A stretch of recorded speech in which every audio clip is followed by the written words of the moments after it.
હાંસોડ તાલુકાના દંતરાઈ ગામે ખુલ્લામાં પાના પત્તાનો જુગાર રમતા 4 જુગારીઓ 10,680 રૂપિયા અને મુદ્દામાલ સાથે ઝડપાયા। જ્યારે 3 જુગારીઓ પોલીસે ચકમો આપી ભાગી જતા વોન્ટેડ જાહેર કરી તમામ આરોપીઓ વિરુદ્ધ કાયદેસરની કાર્યવાહી હાથ ધરવામાં આવી।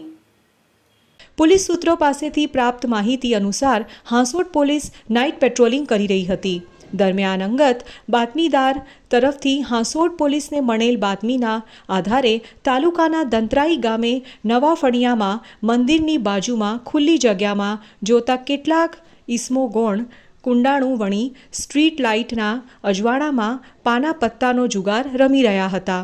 પોલીસે ઘેરો ઘાલી 4 ઈસમો પ્રદીપ દિનેશ રાઠોડ રહે દંતરાઈ, કેયુર રમેશ પટેલ રહે છિલોદારા, ધર્મેશ હરસુખ રાઠોડ રહે દંતરાઈ, પરેશ કાનુ રાઠોડ રહે દંતરાઈ નાઓને 10,680ના મુદ્દામાલ સાથે ઝડપી પાડ્યા હતા। જ્યારે 3 ઈસમો કમલેશ રાઠોડ, પ્રભુ કેશવ પટેલ અજાણ્યો ઈસમ પોલીસને ચકમો આપી ફરાર થઈ ગયા હતા। હાંસોડ પોલીસે 3 ઈસમોને વોન્ટેડ જાહેર કર્યા છે।